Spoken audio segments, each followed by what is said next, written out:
Good evening, everyone. Welcome to Atlanta, America and Asia, Examine Anti-Asian Rate, a Tech-In and a discussion with the BISR Institute. So my name is Lygia. I am core faculty at the Brooklyn Institute for Social Research, and I'm happy to moderate this event today.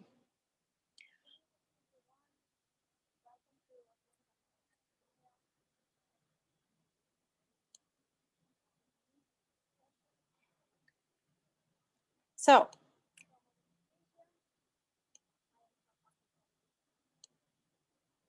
first, I want to mention that this event tonight was motivated by our students from the Brooklyn Institute for Social Research, and I want to thank them for the engagement in helping us preparing this event.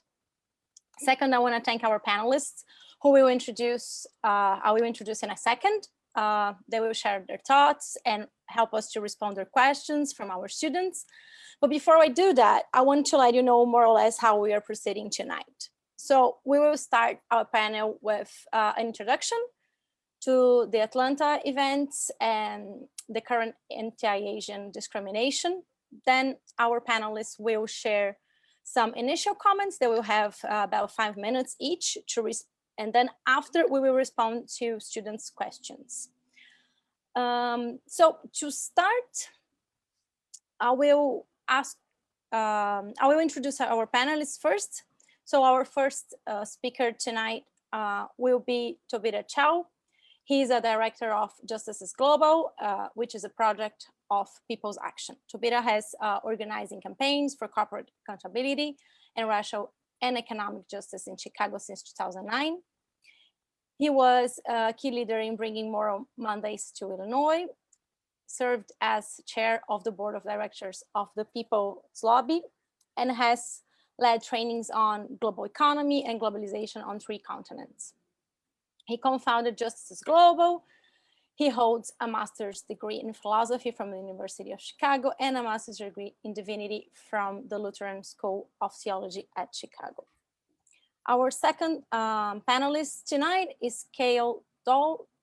Kate is a cultural anthropologist specializing in Southern Africa, gender, work, labor, strikes, medical anthropology, HIV and AIDS, social reproduction theory, Marxist theorization of the family, and queer and trans Marxism.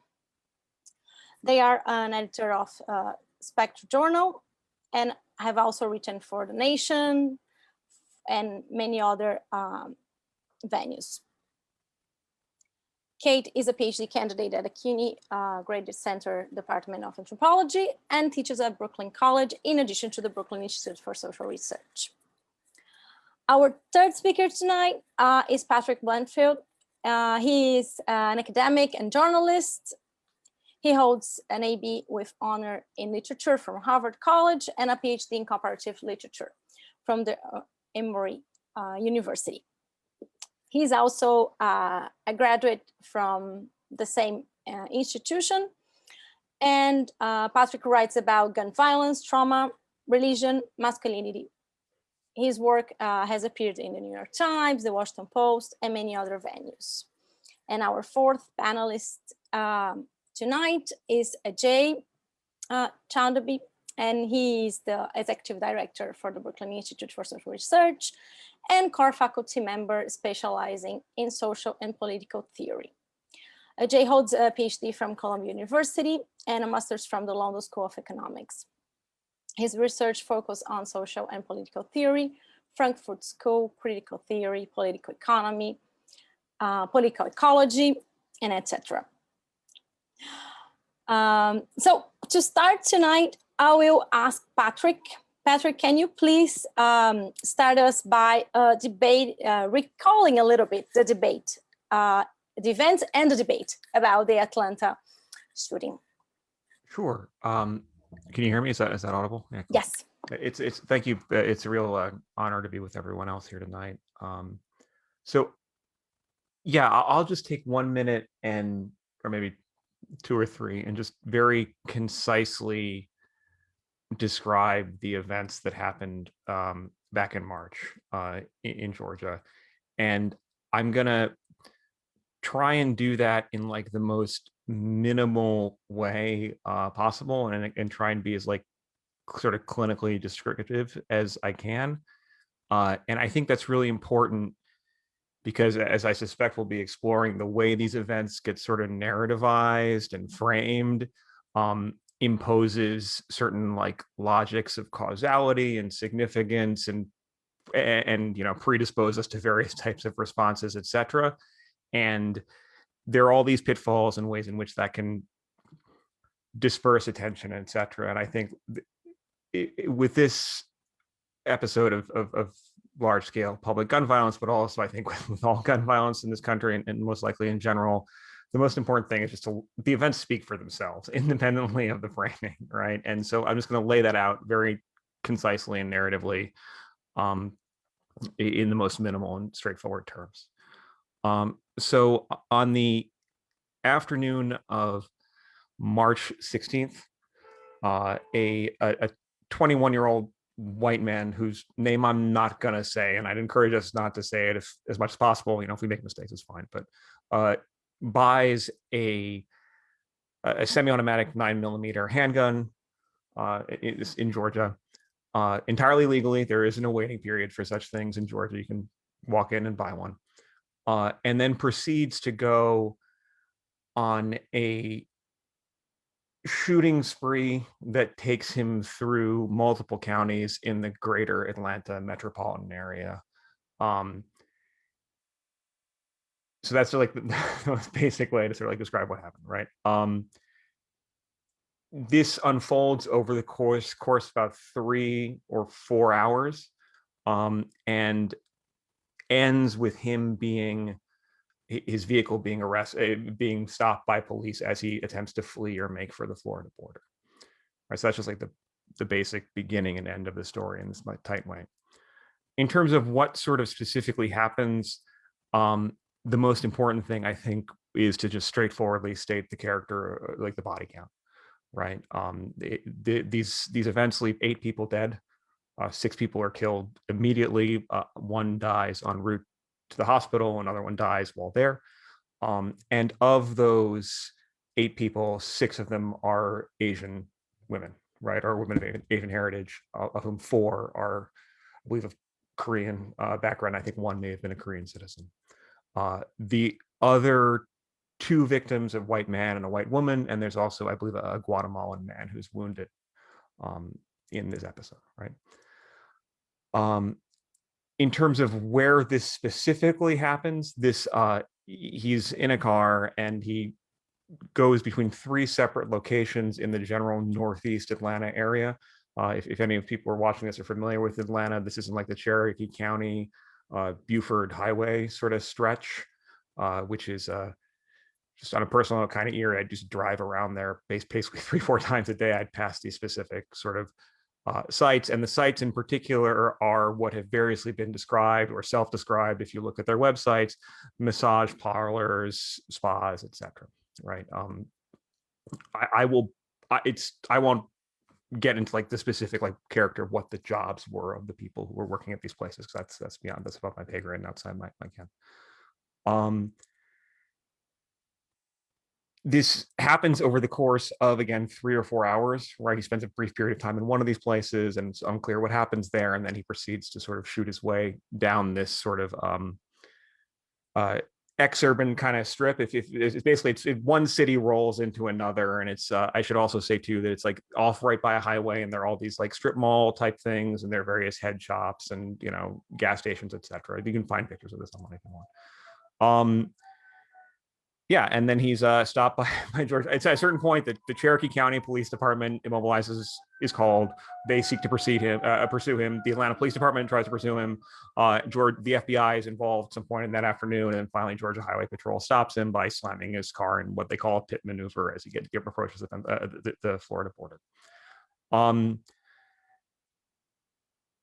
In terms of like other like bare minimum things to say, I would say that as with all mass shootings, as this event is unfolding, there are these initial attempts by various authorities and media and people to sort of metabolize and frame it, right? This is X, this is what's going on, this is what preliminary data indicates, this and that. What I'll just simply say straightforwardly in terms of like the law enforcement media authorities sort of response to this is that it's immediately undeniable, or at least as the afternoon goes on, that the majority of the victims are Asian women, right? And that they're working at what many people will describe as like again, I don't want to venture outside my areas of expertise, but these are workers in spas or massage parlors, or the word sex workers used frequently, but I will decline to speculate on what specifically their employment was, because in some ways it doesn't actually matter. And this gets at this question of framing, right? It is interesting, though, that the first frame that's immediately applied, or what the authorities, specifically in Cherokee County, get involved in, because this is where the first shootings happened. This is the ones who were initially doing the press conferences, et cetera, is preemptively sort of framing that this event is quote unquote not about race.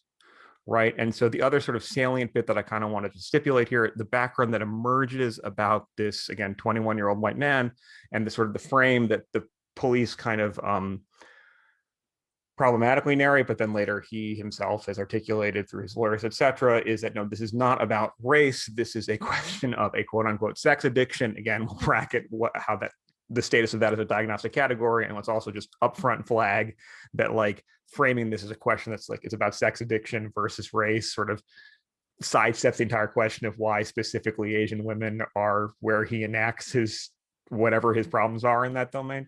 But just to sort of like give a tiny bit more background, he buys the gun that day, and as events are still, the narrative's still trickling out, he was supposedly, again, ejected from his parents' home earlier the night before, right? And was, again, according to the framing, some sort of the hegemonic framing of this, I was experiencing some sort of acute episode of distress based upon his quote unquote long-standing sex addiction, pornography addiction, and a certain sort of discomfort or anxiety vis-a-vis his Southern Baptist or evangelical values, which had brought him into some type of crisis.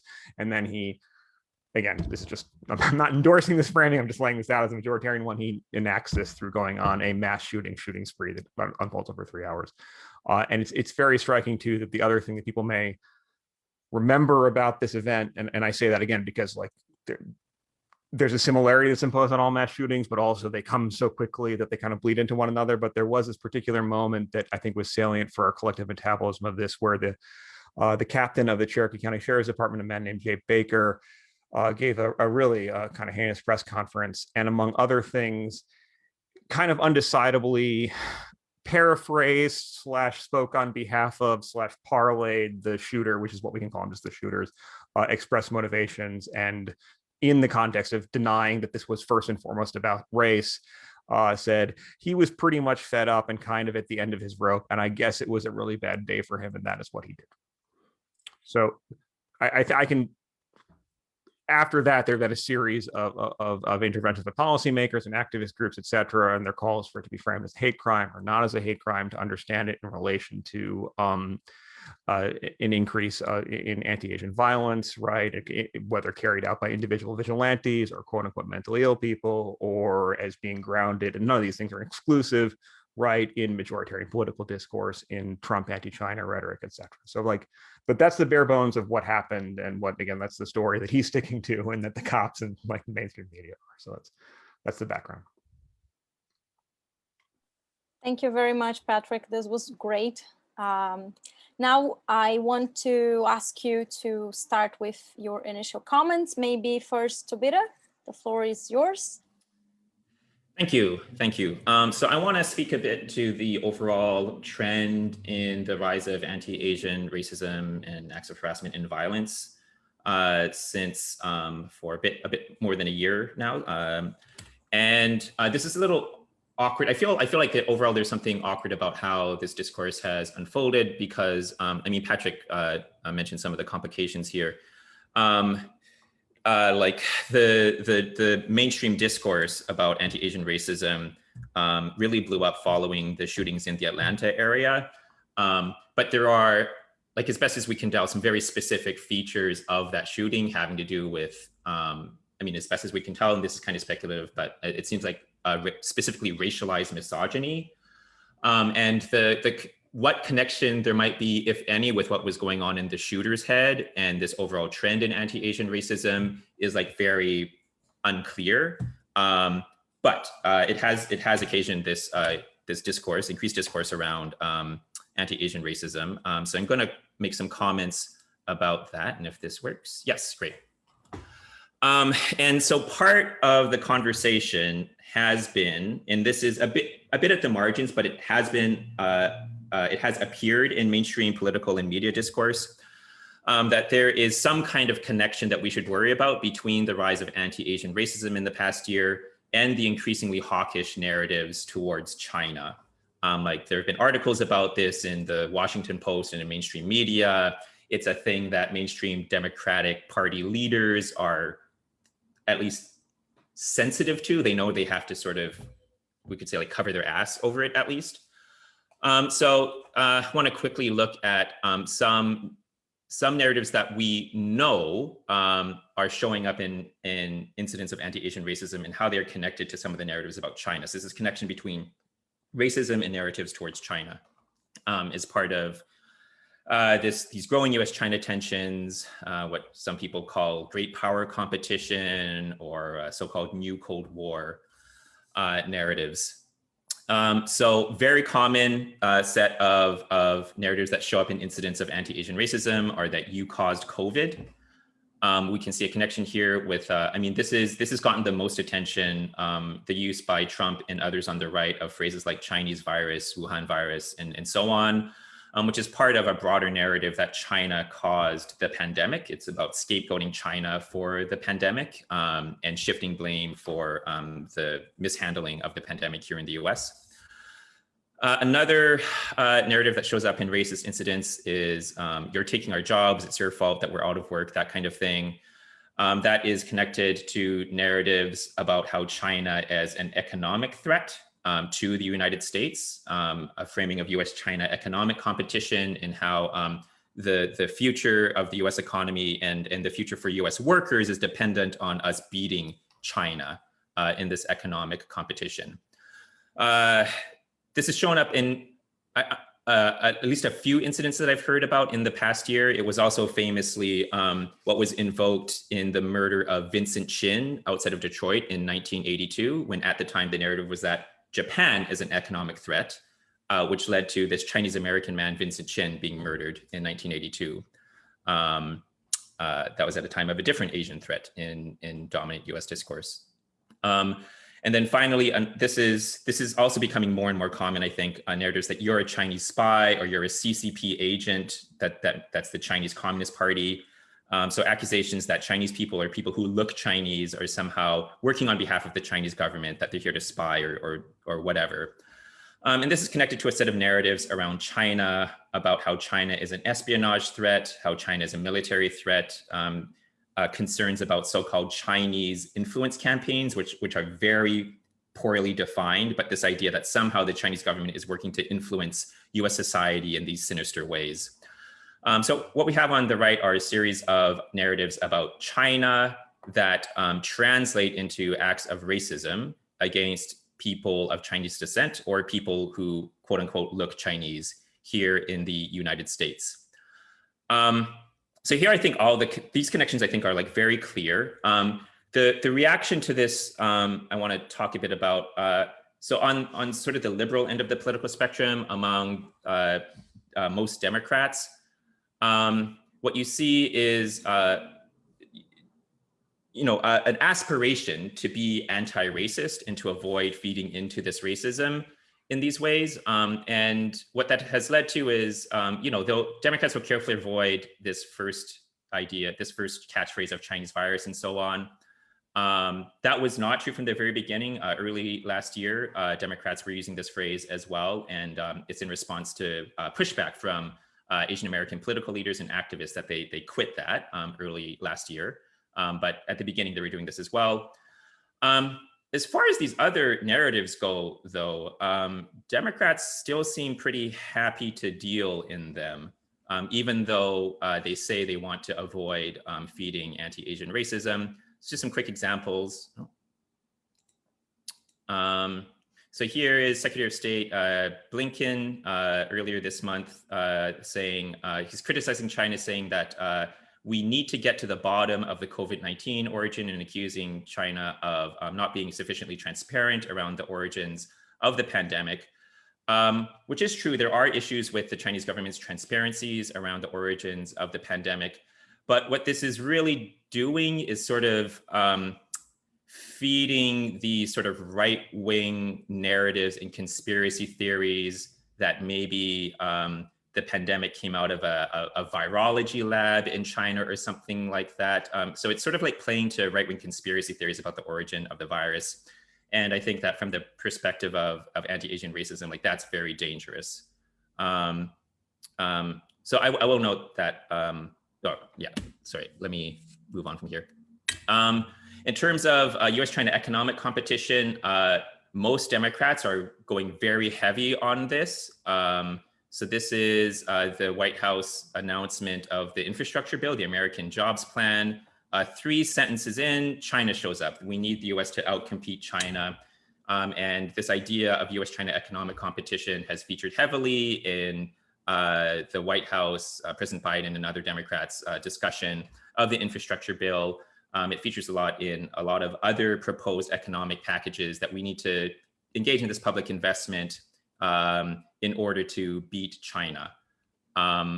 So this remains a very popular Democratic Party talking point. And then here we have like spying and spying and Chinese influence. So this is a bill that's championed by Senator Bob Menendez, Democrat from New Jersey. It's about countering China. There's a bit about intellectual property violators. So this is about supposed Chinese espionage. And then also there's a bunch about countering Chinese Communist Party influence and malign operations. These sorts of concerns inevitably translate into racism and suspecting any person of Chinese descent of being a potential agent on behalf of the Chinese government. That's inevitably what that feeds into.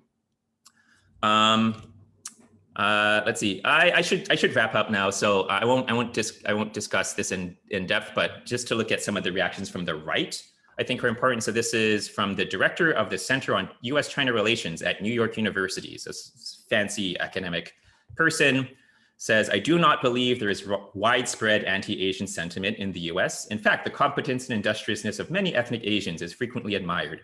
He says that claims of racism are fiction hyped by the Chinese Communist Party in an effort to distract from its own abysmal human rights record. Asian Americans and Asian immigrants earn substantially more than the average American, yada, yada, yada. Okay. A very rich text in many ways, and I invite you to analyze that. We can talk more about that later. And just to close, in general, I think that we can see as a growing part of US nationalism, this very stark US versus China binary that imports a lot of racist ideas. So just quickly, the US is the superior country, so we get a commitment to American exceptionalism. China is inferior. There's this idea that it must remain subordinate to the US. And China's threat to US supremacy translates into it being an existential threat. So a threat to US supremacy means a threat to all of us as Americans. The US is a society of individuals, while China is a collective. Chinese people are imagined as sort of like a hive mind, no real individuals among the Chinese people. The US is a society of democracy, human rights, and freedom. China is a society of authoritarianism, autocracy, and oppression. The US plays by the rules, engages in honest competition, while China cheats, steals, and is sneaky. And the US is a civilized and modern society, whereas China is backwards, it's dirty and diseased, but also somehow at the same time, it's maybe too technologically advanced. It's a techno dystopia where technology has run amok, while it is simultaneously backwards and dirty and diseased. So a couple things. This like binary framework about the US versus China feeds into racist ideas here within the US and is also supported by anti-Asian racist narratives here in the US. So there's this close connection between narratives about China and narratives about Chinese people or Asian people more generally. Second way this functions is that it is a way of purifying the national self-image of what America is, of what it means to be American. Through this binary, nationalists in the US can like repress any consciousness of the flaws of US society and project them onto China. And this is playing a really important role right now as left critiques of US society become more and more powerful. This US versus China binary becomes a way for US nationalists to defend themselves against those critiques. So yeah, let me stop there. Thank you, Tobita. This was a very, very clear framing. This was very helpful. Kate, you're next, please. Okay, so I'm going to come at this a little bit, I think, from the kind of feminist perspective here. And I want to start by saying thanks, Patrick, especially for kind of laying out the prominent frameworks that sort of emerged in the media and in the discussion of this, because I think that's quite helpful for what I'm about to say.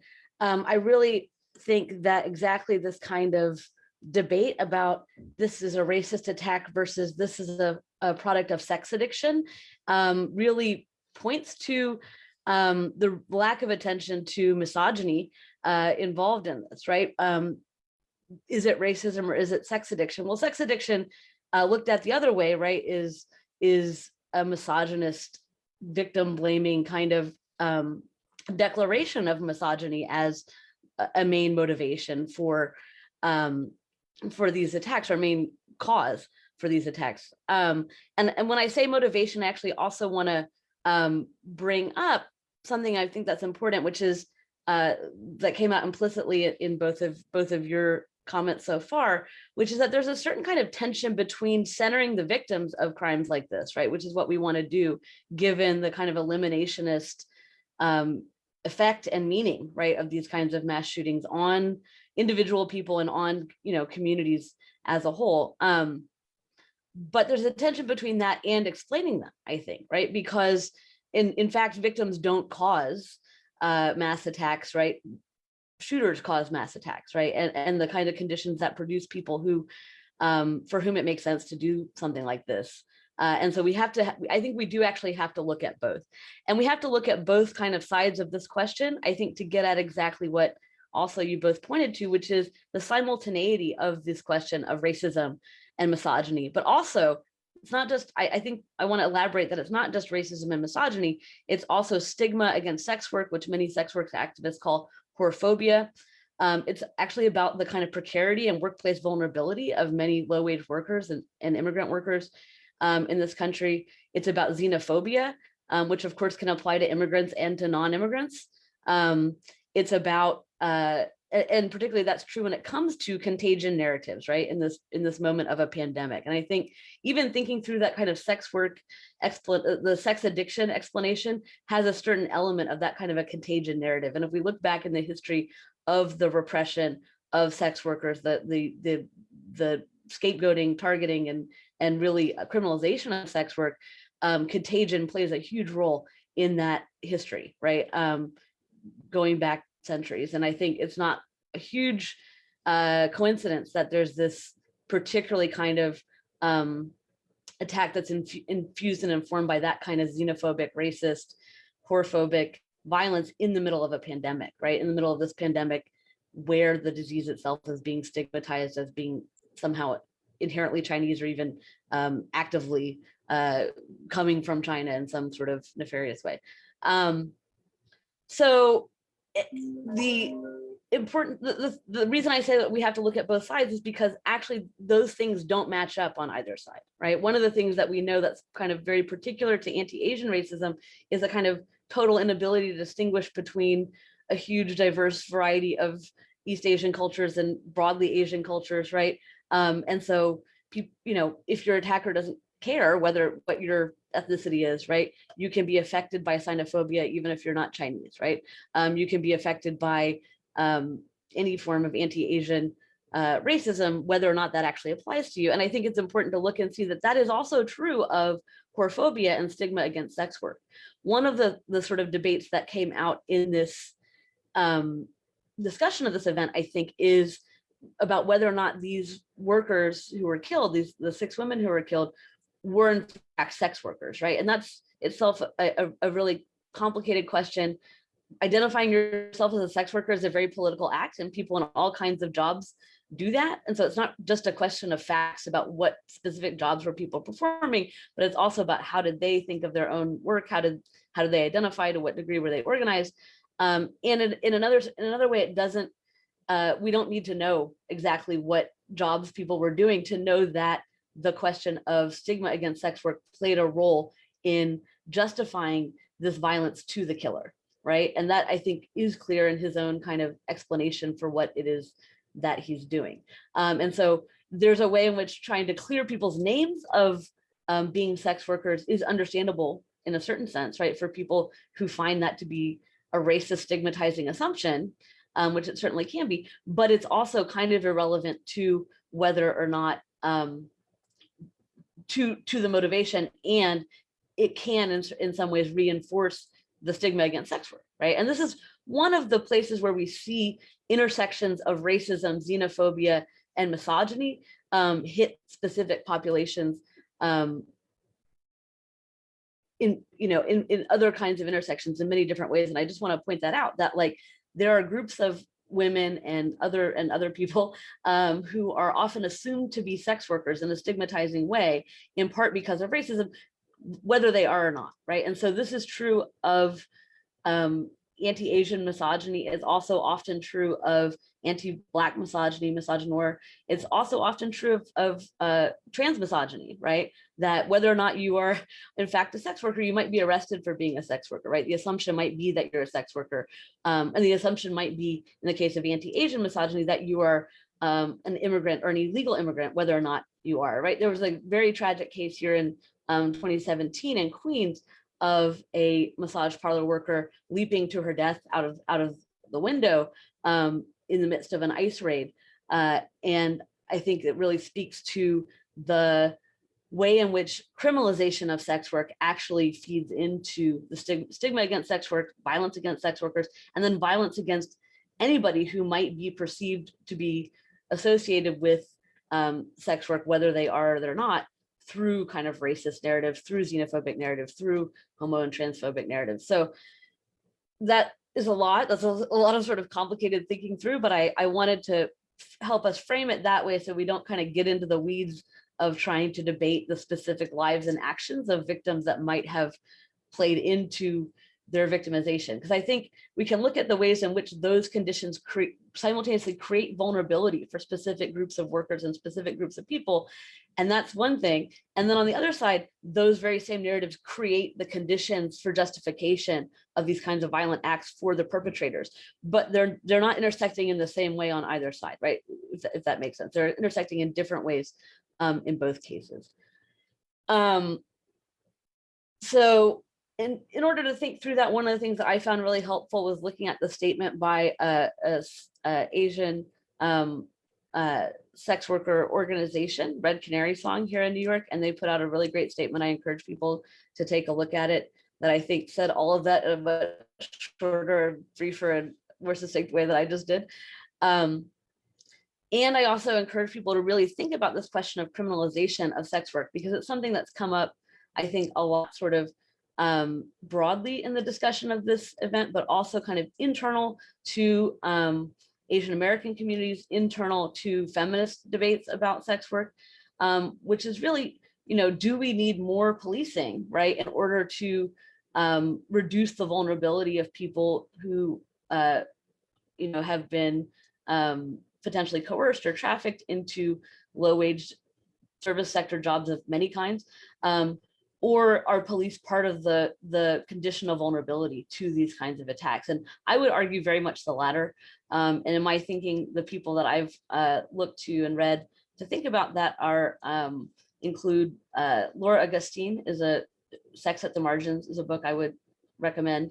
And for journalists, Melissa Gira Grant, who I think does a very good job of thinking through that as well. And her book is called Playing the War, I think. So last but not least, I also want to say, I think Tobita, you sort of got into this a little bit, is why did this particular shooting, right? Because one, and I'm sure Patrick could say more about this too. To me, often all these shootings have this kind of melange of racism, misogyny, economic intensity and precarity, xenophobia. There's often elements of all of those things in many of these shootings, and one gets pulled out as being the explanation in the media when really there's a whole bunch of them. But in this case, I think it is very interesting, not just how the media framed it, but really also that there was such a big kind of activist response to the event as a racist attack. And I think it's important for us to also say that part of what I think the explanation for that is that we've now been in a year of uprising against racism, primarily anti-Black racism, but in that context, people have been thinking more and responding more and feeling more capable, organized, and confident to respond to this uptick of anti-Asian racist attacks too. And there's a lot of interesting history and politics, like current politics happening now, in terms of what are the connections and what are the tensions between the movement against anti-Black racism and police violence and this uptick, this movement against anti-Asian violence, as well as really also this question of decriminalization of sex work, and where do people who are stigmatized in that way fit into both or all of these movements. I would really consider it one movement, but I think there's definitely tensions within it, and then there's this longer history that's maybe lesser known, really, of solidarity, of Black Asian solidarity, and of in a sort of increasingly radically pro-queer, pro-feminist, pro-sex worker politics that really dates back decades, if not much longer than that. So those are my initial comments. I'm sure I'm going to have more to say on all those topics, but I'll just leave it there for now. Thank you, Kate. Patrick, please take it away. Oh, sure. This is so incredibly on point from both of you, and I'm just it's so awesome to hear this. And it's making me think of many things. I think. So yeah, I'll slip into my hat as like not being a reporter, but instead being like an academic who analyzes this shit and just like say one or two things back to what people are saying, but also sort of like say something that I think is so key. It's the through line in what both Kate and Tobita had to say, which is that like, yeah, on some level, when it comes to violence, like the intentions of the person who do it are inscrutable, right? They're irrelevant, right? Or not least of which, because with so much mass violence, a lot of these people who do these things wind up killing themselves or being killed, right? So like, it's literally this sort of like, I don't want to make like a naive like death of the author analogy here, but if we can make that conceptual move with art and all this stuff, like the person's dead, the thing that they did speaks for themselves, and moreover, the real issue is how is it imagined? What are the structures of history and social marginalization and like empowerment that make this imaginable in the first place for the person to do? And by the same token, how do those structures make it both legible for everyone else to both like process, but then to silo away and compartmentalize, right? And that for me is I guess what I wanted to speak to, in the sense that like,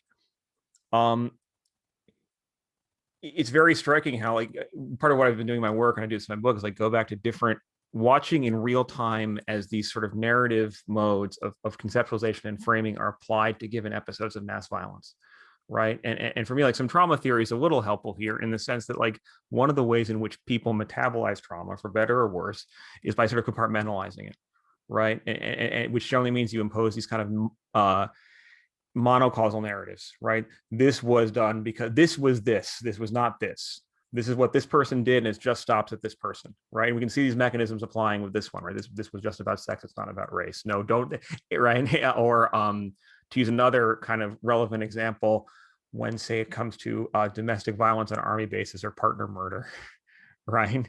Well, this is a domestic private matter that's happening in military families. It has nothing to do with war, right? Or when it comes to violence by U.S. personnel on deployment against sex workers or civilians, right, in theaters of war, this is generally separated as two separate problems, right? It's violence against sex workers by like off-duty soldiers, or it's a war crime when they're doing military operations. And you can break it down in one of those two directions, but you can't talk about them both at the same time.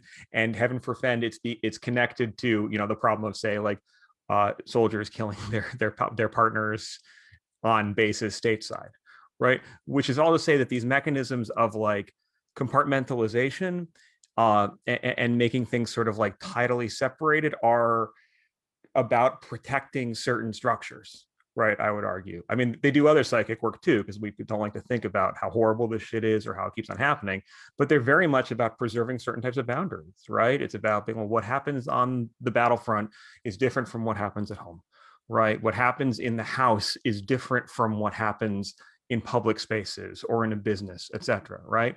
And there's a kind of like, to use these metaphors narratively, there's a kind of like a psychic protectionism going on with this, right? Well, like, and this, it's very striking too, because you hear the mass shooting things are a case in point, in the sense that it's always the case that the overwhelming majority of mass shootings happen in American homes, right?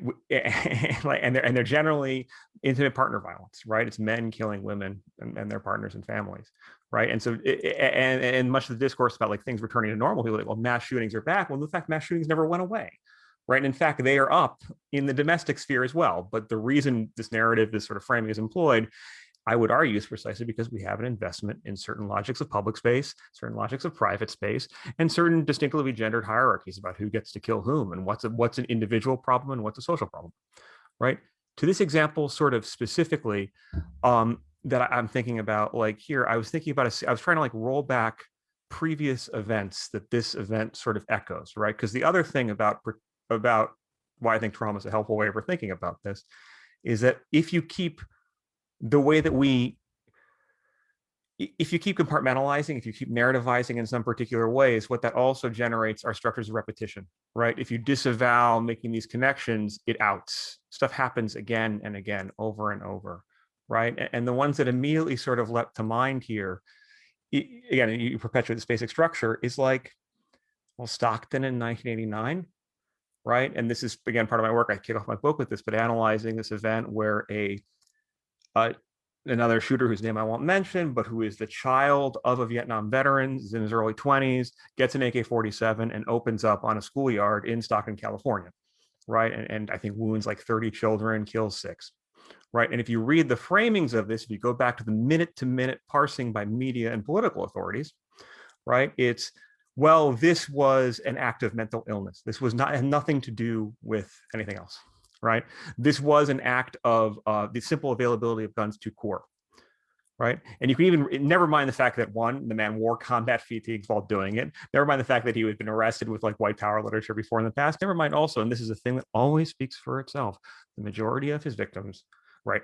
The majority of actually all of the kids who died were like 7 or 8 years old, I think at the oldest, were Vietnamese and Cambodian Laotian refugees. But literally in the media framing of this, and it's, of course, it's slower back before like social media, back before you have certain other mechanisms that very rapidly compartmentalize to shuffle away. You have, I think, it's the New York Times saying, no, he could not have been he could not have been racist because he wasn't personally a Vietnam veteran, right? This, you even have lines in some, I think it's Washington Post, says he was not a racist because his level of anti-Asian hatred was not exceptional for people in this region where so many jobs had been taken by foreign competitive firms. Like, I'm serious, like, and you can see it's much more clumsy, right, in some ways, but it's literally they're metabolizing this as being, well, no, this wasn't this wasn't that, right? And the work of description and exculpation are totally working in tandem at that point. But the other thing that goes on, I'll give this, and then I want to make an even deeper structure sort of observation about like potentiating history, right? The output of that event, thanks in no small part to Joe Biden, right, is that in the narrative framing, this vulnerability of, again, like children who are displaced because of imperial war, right, it's sort of morphed into doubling down on police, right? Specifically, it literally, you can draw a direct line from this guy using an AK-47 or a semi-automatic version of it to the crime bill. And the way that is framed, literally a House hearing, Senate hearings, presidential statements, presidential executive action, not dissimilar from what Biden just did, is these same weapons will be used by criminals against police. And even more so, the first executive action, and talk about like protectionism and its viciousness, is to ban foreign-made AK-47s, and specifically Chinese ones, which are the ones that the guy used. Because these are bad weapons. These are evil weapons.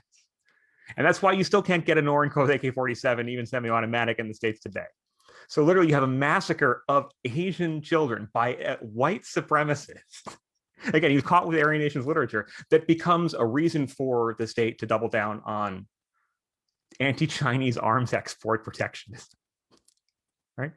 And rolling this back a little farther, though, I was thinking about something else, and this is the thing that struck me. And it's one of these, like, again, like, if we're not talking about intentionality, we're talking about like what's imaginable, what's repetitive, like these things, these ways these events are haunted in this like repetition of trauma type mode. It's very striking that the phrase mass shooting is not used by American media and academics for the majority of its history to describe domestic mass killings. Right? It's a war crime. Right? It's something that that Nazis do in the Ukraine to Jews, and then also the last major mainstream press usage of it that I can find before the 80s is to describe the My Lai massacre, right? Which occurred on the same. So I'm gonna curse. Can I go blue for a second? Like occurred on the same fucking day, March 16th, 1968.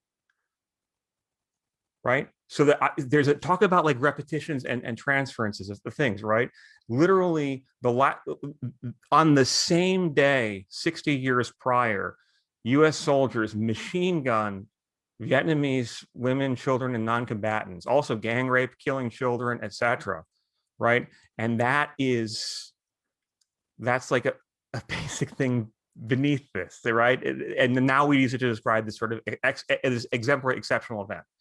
Right, there's something which is all to say, right? And look, you can dial this back further. I was reading Stephen Kinzer's excellent history of the Philippine-American War or the American occupation of the Philippines, or Kathy Hogan's, I can put links to these, has a history about this too, specifically puts this in terms of gender.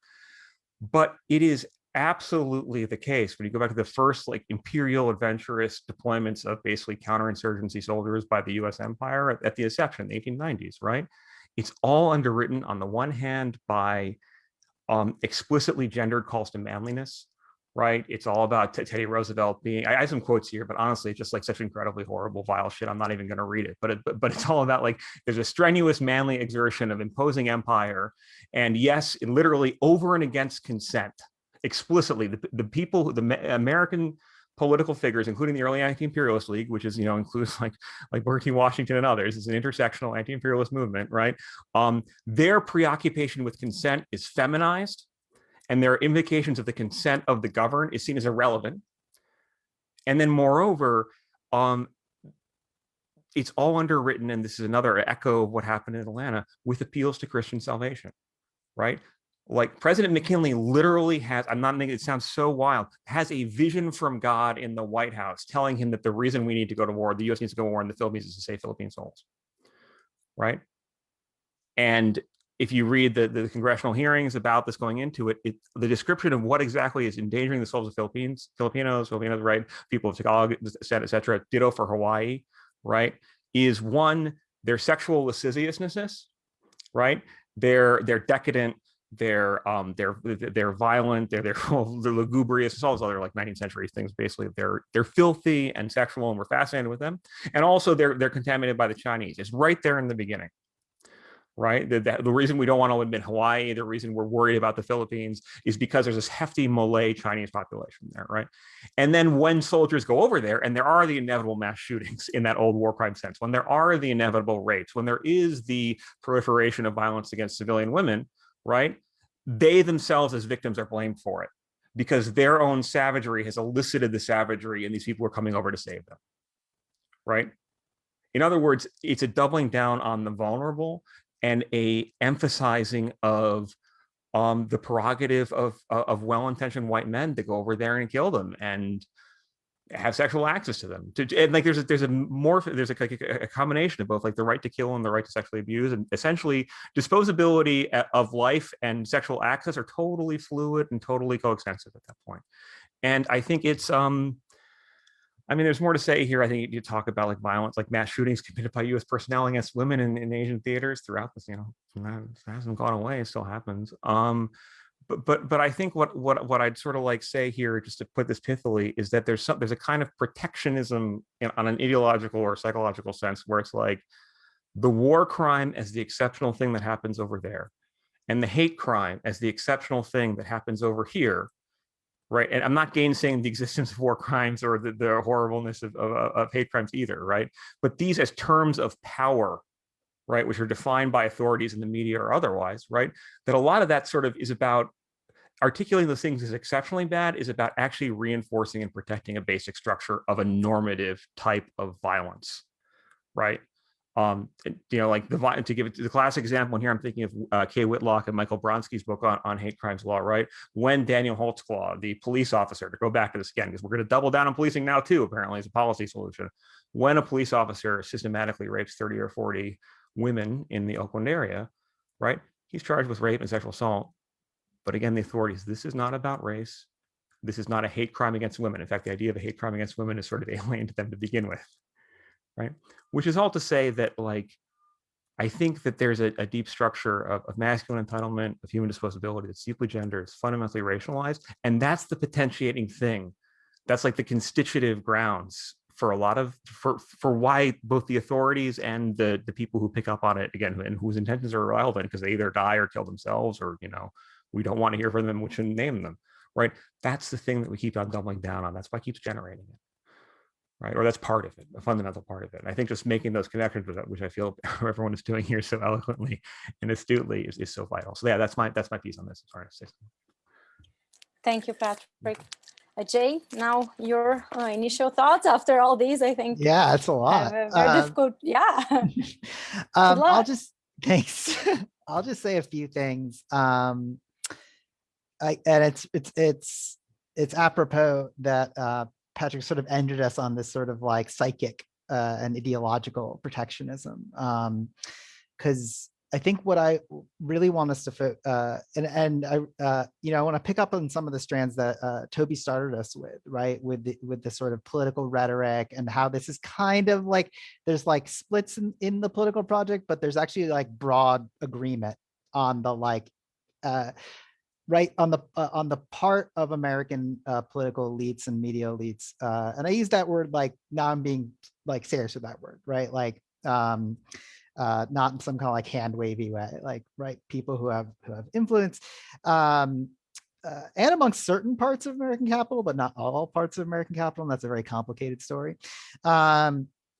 about this sort of agreement on China as a fundamental geopolitical threat to the United States, which is extremely weird.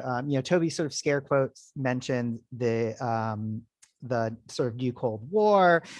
Kate mentioned the sort of stigmas and the sort of the way xenophobia like flows freely in these things. And of course, Patrick, right? Like, and I think Kate, you got this as well, right? This sort of like very impossible thing that sort of, especially more liberal voices want to do, which is somehow extricate the domestic discussion from the international discussion or the foreign discussion. And you can bring this back again, and I won't do this like tying it into everyone else's comments too much, although I like to do that.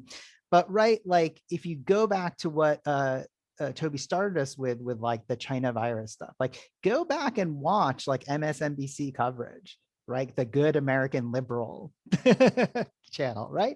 Right after years of this sort of really sort of vicious, weird xenophobia and conspiratorialism about Russia, whether, and all that kind of stuff, immediately pivoting to the sort of scariness of the Chinese wet market and all this jazz.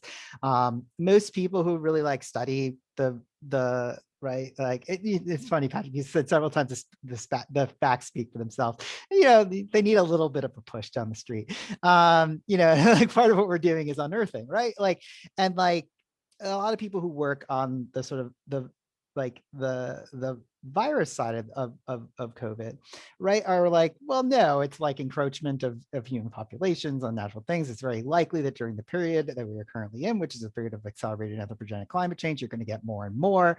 In fact, I believe, Kate, you have an interview with Rob Wallace in the magazine. Rob's work is excellent on this point. that you can find sort of sources, right? But not sources that we want to talk about, right? That would be, okay, we'd have to talk about capital, global capital. We'd have to talk about climate change and the way in which global capital drives that and all the things that help, the constitutive social relations that help global capital. But I want to talk about this in a more very sort of interesting on this sort of fissure of where people want to draw this line, right? They want yet another boundary, right? It's like, can't I have my anti-racism be kind of coterminous or play nice with my renewed liberal nationalism? And the answer is no. Sorry to be so blunt about that, but I don't have that much time, right? Because we're and there is this really interesting conversation happening right now about what kind of ideologies are happening politically. And it's good that I'm going last, I suppose, because this is the most broad and I feel so distant from the events. And I'm glad Patrick sort of reported them so well and so clearly in such thing at the beginning, because what I want to sort of add here is, right, we're sort of transitioning, right, from whatever you want to call Trumpism and all that stuff. I'm happy to use the phrase neo-fascism. In the US, the form of that principally coalesced around nativism, a sort of a nativist form of nationalism, patriarchy, and a sort of Christian theocracy, right? Particularly within evangelical roots. There is, however, a liberal version of this, right? So if there is a shift away from neoliberalism and all this kind of jazz, which was yet to be seen, it's also a nativist formation. And I think it's important to remember that a lot of what we are thinking, the last great gasp of the American sort of quasi-welfare state is, of course, LBJ, right? And so you have, on the one hand, an attempt to sort of bind a native national population. By native here, I don't mean Native American. I mean this sort of coalition. Sorry, it's loud outside my apartment. This sort of coalition of sort of, native-born peoples. But instead of necessarily patriarchy or Christian theocracy on the sort of liberal side, you instead get a kind of, we can have nativism with a kind of what Nancy Fraser and others would call progressive neoliberalism, right? And that this is a really tough needle to thread. In fact, it is impossible.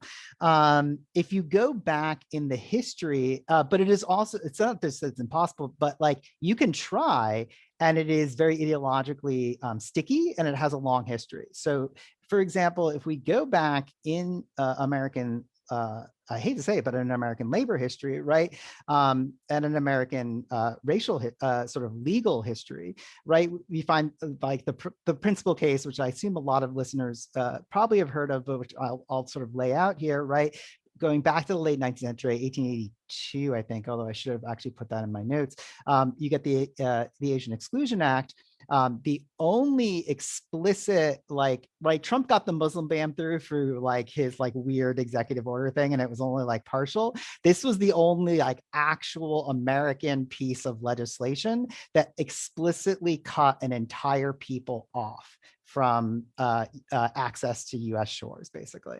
And it was actually quite popular amongst nascent American labor movement, including some of the ones who were not the bad, who were pretty good on some other stuff. So for example, I'll use as an example the Knights of Labor, who were kind of ahead of the curve on some gender questions and were happy to organize both African Americans and white people, blacks and whites together, and we're clearly we have a common enemy, the Chinese, right?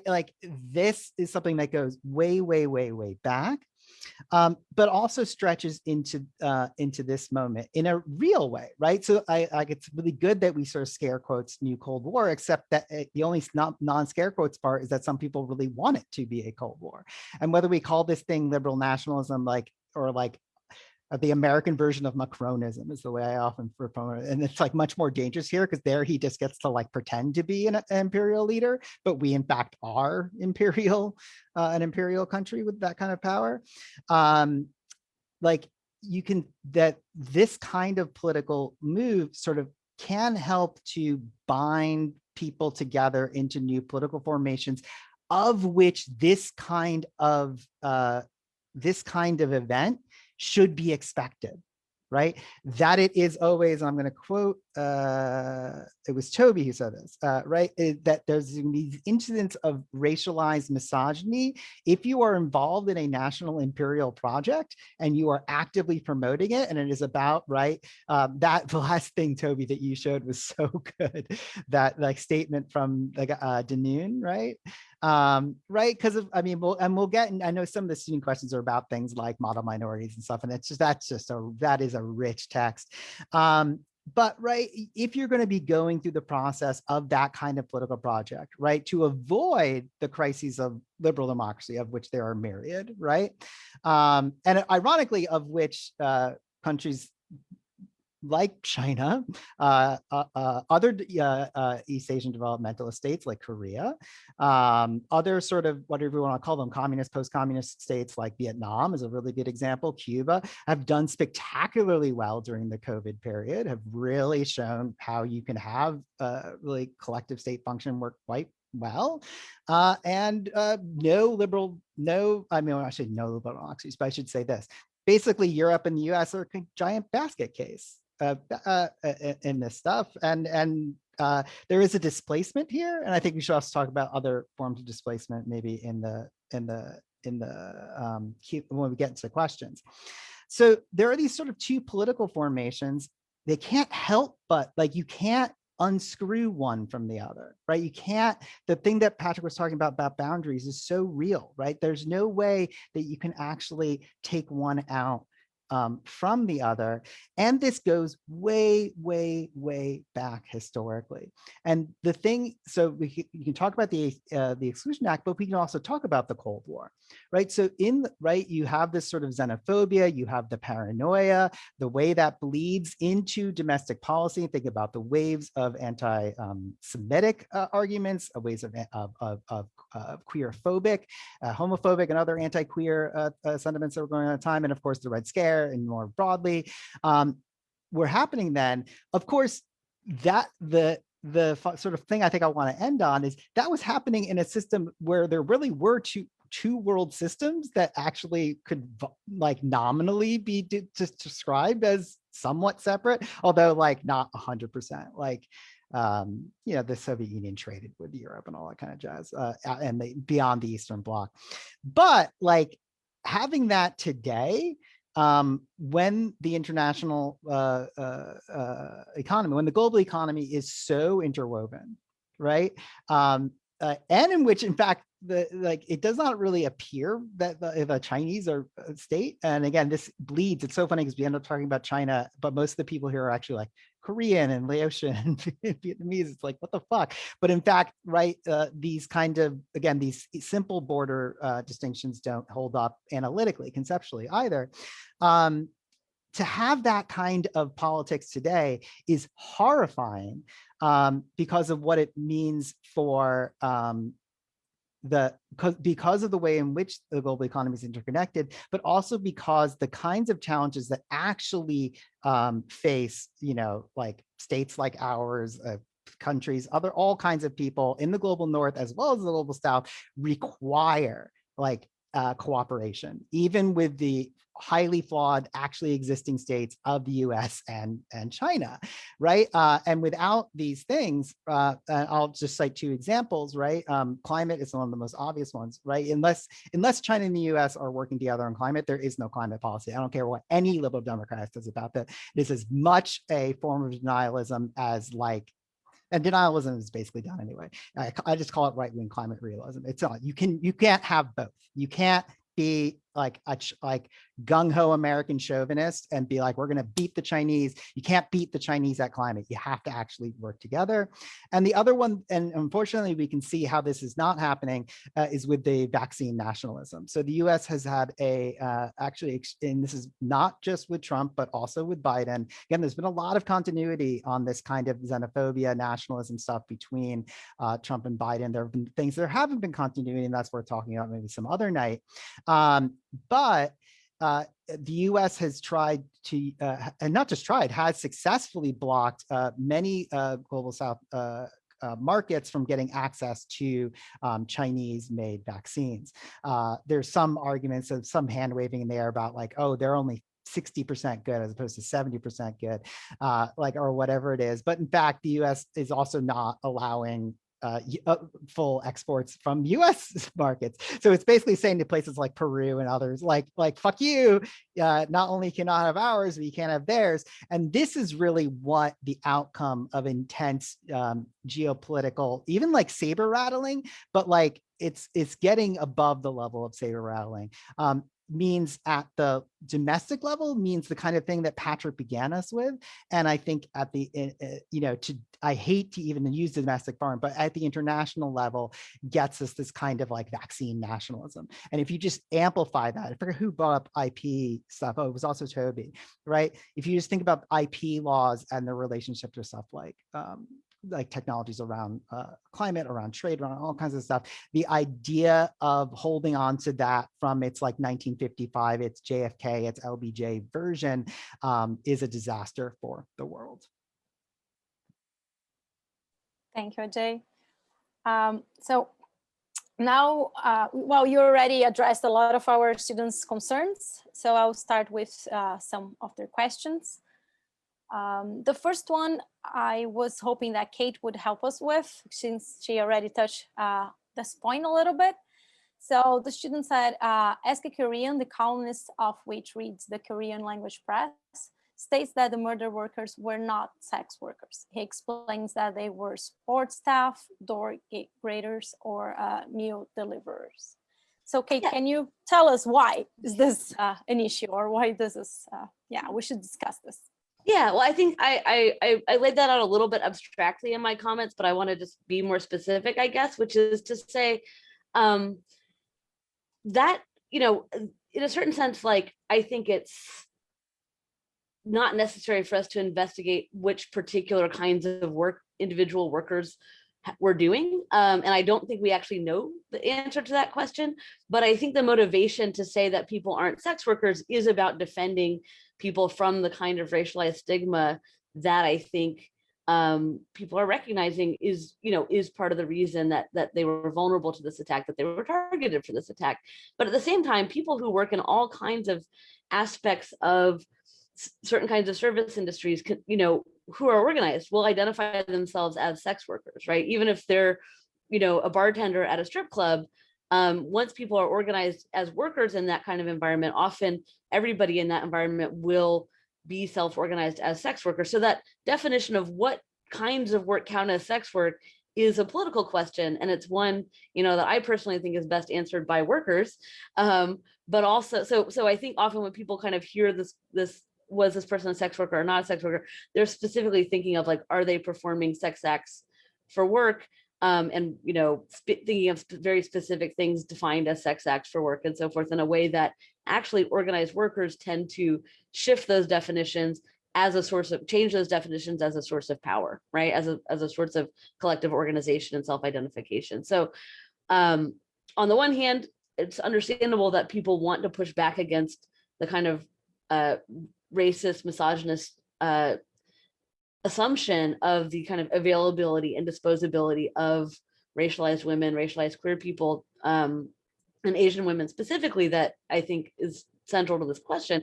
But also I think leaving that unexamined can sort of re-stigmatize sex work in a way that actually recreates the power of that stigma, recreates that vulnerability. And so we kind of have to walk and chew gum at the same time and push back on both things at once. Thank you, Kate. Any other comments on this? Our panelists, please. Yeah, I think just a comment on that. Yeah, it's like the thing. If there is a thing to analyze here, it's not the reality of whether or not any one of the victims was engaged in any kind of sex work. It's like the shooters, what was going on in the shooters' racialized, misogynistic imagination, and a thing that like a lot of Asian women will talk about is like, if you're an Asian woman, you will be identified and seen as a sex worker just for existing out in the world.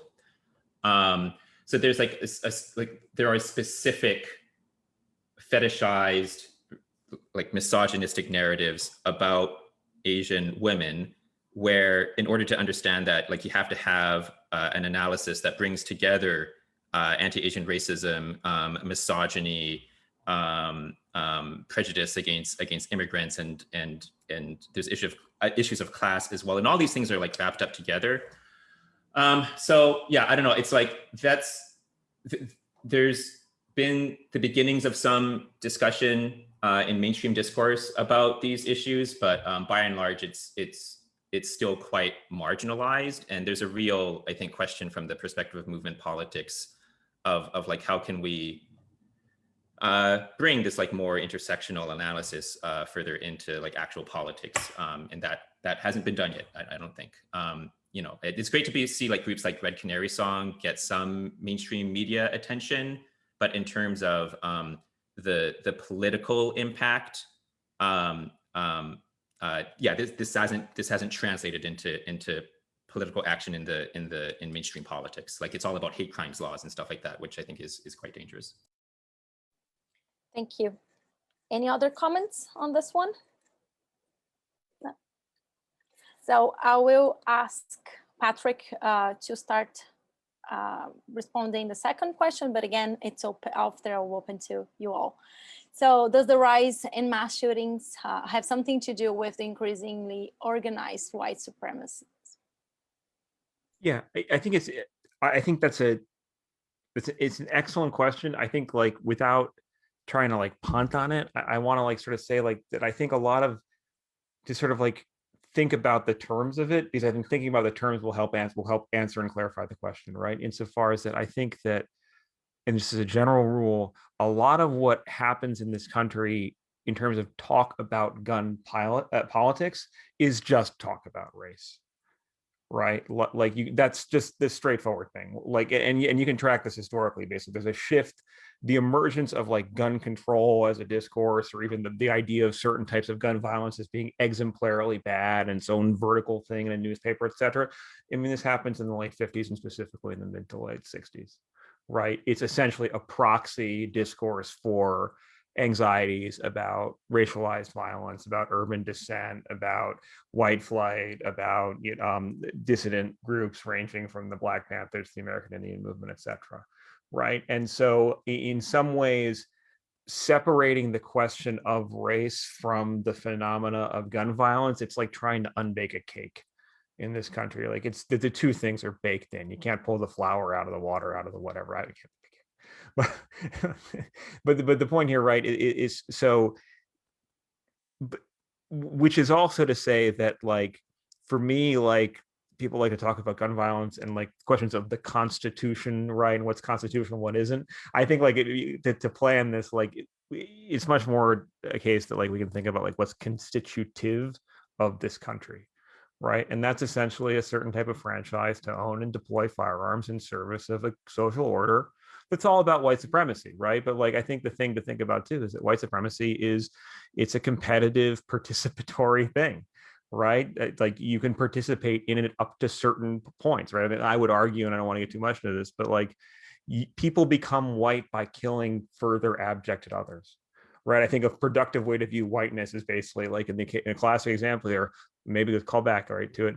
George Zimmerman became white precisely because he killed Trayvon Martin, or at least for the purposes of his trial and the purposes of the allies who showed up to defend him, right? His killing a Black person allowed this Hispanic person of Germanic heritage to embrace the benefits of whiteness. And also, like, I think this cuts in the other direction too, insofar as that a lot of what gun violence is in general consumes white people, right? Like Americans are 3% of the world's population, where something like 80 to 90% of its gun suicides, of which 87 to 90% are white men, right? So there is some way in which like explicitly organized and structuring unspoken organized white supremacy are just, that's the landscape of gun violence more generally.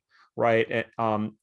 That said, I do think there, and just the question more specifically, like I do think you can track a certain type of like a mobilized, politically conscious white empowerment to commit violence in public spaces and in private spaces.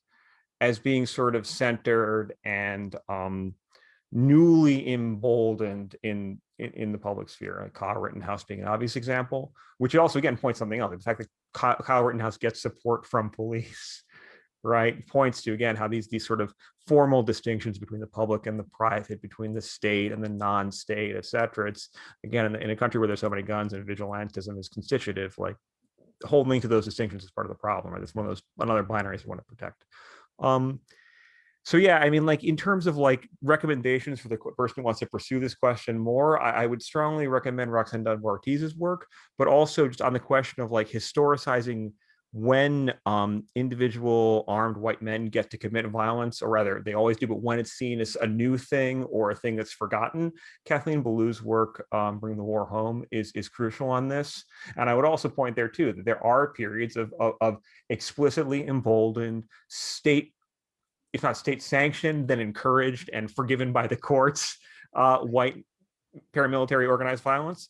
And it's striking that, as Kathleen Ballou sort of like, as Kathleen very astutely documents, one of the key points of that is in the 1980s, and it's in the Florida Panhandle and in Texas and Louisiana, and it's against Vietnamese immigrant fishermen communities, right, or fishing communities. And a lot of that needs to get into a certain type of, the way history rhymes, if it doesn't repeat explicitly, like she reads it, and she doesn't go to psychoanalysis for this, but she reads it as being about an enactment of a type of like humiliated white male masculinity, right? The phrase like specifically like of all these veterans or people who identify with veterans, et cetera, being returning with quote unquote their tails in the legs after being beaten by quote unquote peasants with black pajamas, right?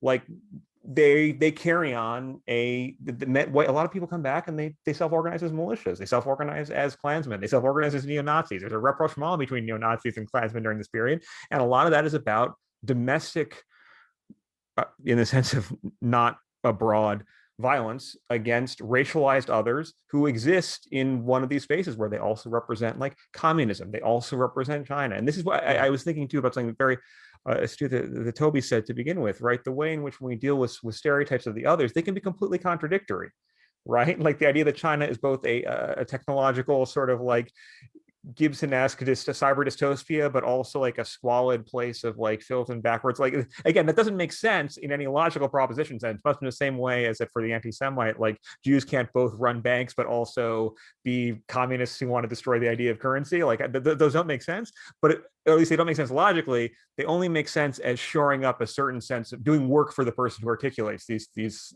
stereotypes, right? It's about reconciling certain grievances and giving them a license to commit violence, right, or to justify their violence. And so again, like I think that's to the extent to which like there are ebbs and swells in explicitly public white supremacy that's mandated, like that it reflects those historical processes, and again, what's imaginable as who you get to kill and why you get to kill them. So yeah, that's the question. Thank you, Patrick. Sure. Any other comments?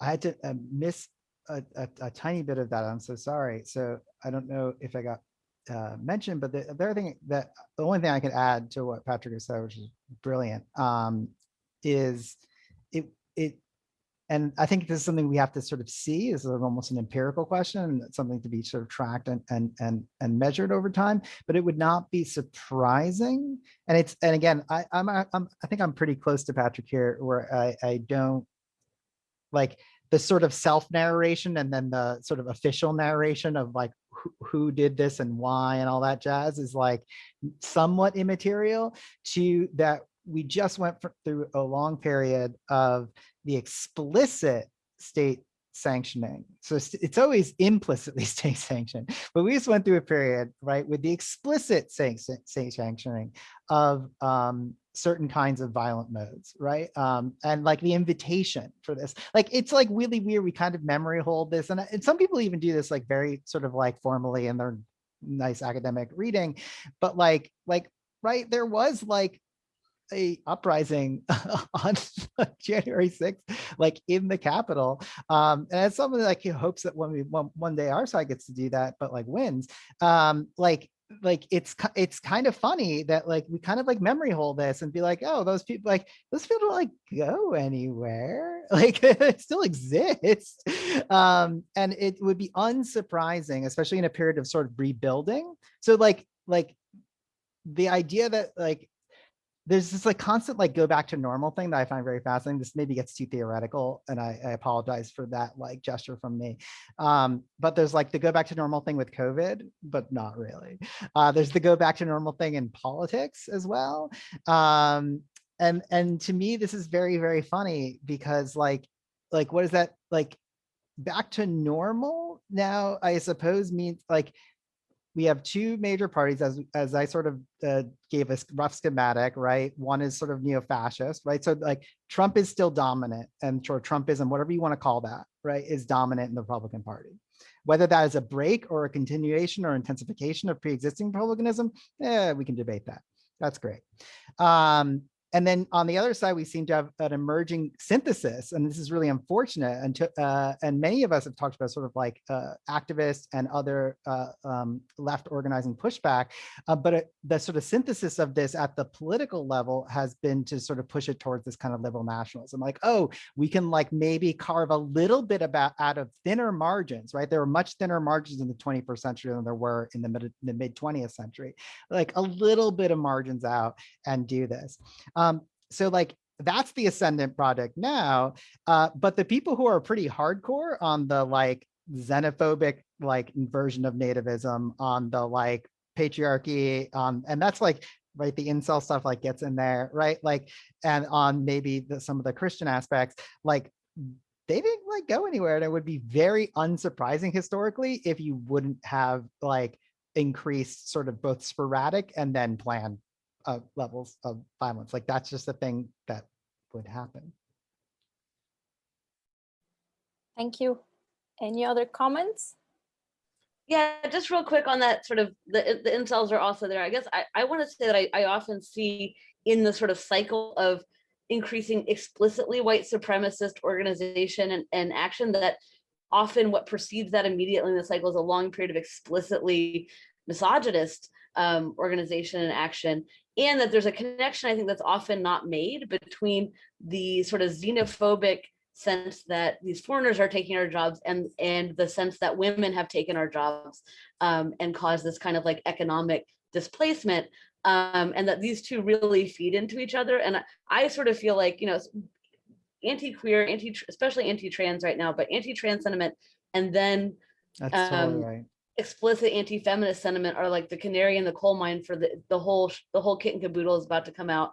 It's going to be like full-on racist, anti-Semitic, conspiratorial, fascist politics, and I think often kind of gets brushed under the rug, really in quite the same way that Patrick just pointed out of like, well, everybody's you know, racist against Vietnamese people here, so that can't be the explanation, right? Well, everybody's kind of, you know, agrees that women are subhuman, not as important people, and so that baseline misogyny can't be the explanation. Well, it can be when it becomes increasingly explicit, self-conscious, and organized. If I could just add, I know there's so many questions that we have to get to and all that stuff, but if I could add just one thing to what Kate just said, if you want a really good, concrete, like contemporary world example of what she just described, again, I'll use the parallel with France and French politics, where like gender realism and you know, cancel culture and all this stuff have become major talking points of the so-called liberal parties, not of the far right parties, who have actually, and to the point where you have representatives of the sort of liberal nationalists, of the Macronists, being like, yeah, you guys are, you actual neo-Nazis are insufficiently anti-immigrant. You are not racist enough. So I think this shows the sort of contradictions in the kind of formation, but also the like the very intimate ties that like that Katie was just pointing out towards sort of hostility to trans people, hostility towards many others. Yeah. Yes, go ahead. Yeah, if I want to add something to this connection between misogyny and nationalism. So I want to share an image. It's a nasty right-wing image.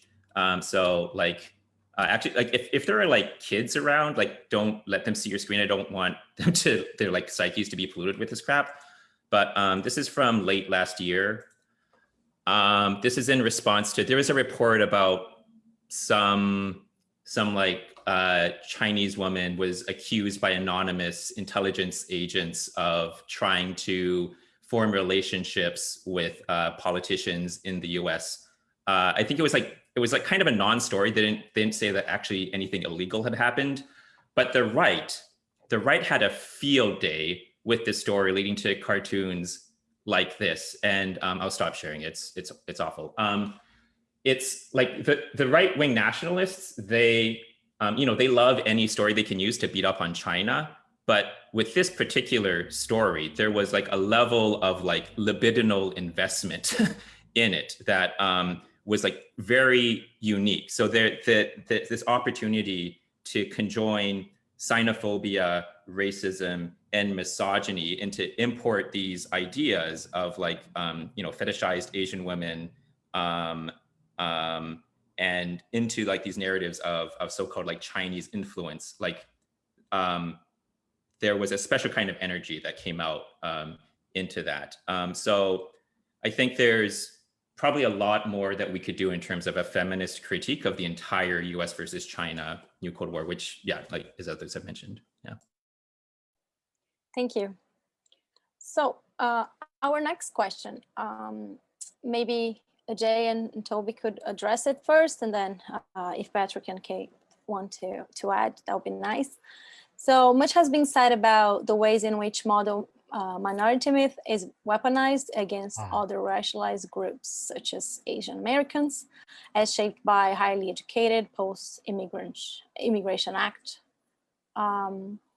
So in the wake of George Floyd's murder last summer, Asian Americans reckoned with their proximity to whiteness and racially triangulated positions in the American racial imaginary. What might it look like to transcend this triangulated subjectivity? Are Asian Americans doomed to be either not Black in the eyes of white Americans and not allies in the eyes of those who bear the brunt of white supremacy? So, yeah, I'm happy to go first on this one. Okay. Yeah, because the model minority, I'm an Indian Jewish guy. I'm like a model minority, right? And there is a really interesting way, and just for people maybe aren't familiar, I'm really love this question. I'm really happy students posed it.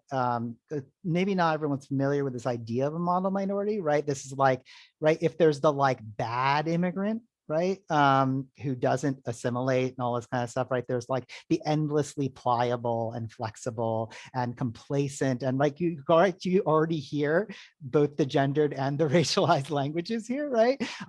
Subordinate, obedient, et cetera, et cetera, et cetera. You can also hear, and I know this is like, we had to truncate some of these questions, but you also hear a lot of like what people call like neoliberal subjectivity here. It's like, oh, these are the perfect subjects, right? They'll do anything. And in fact, and in some ways that is true, but in like a horrifying way. Like, so the idea of the model minority is in fact usually held up as a wedge, especially against Black people, right? It's like, oh, like, look at how these like Indian immigrants, right, have done so well. Why haven't you?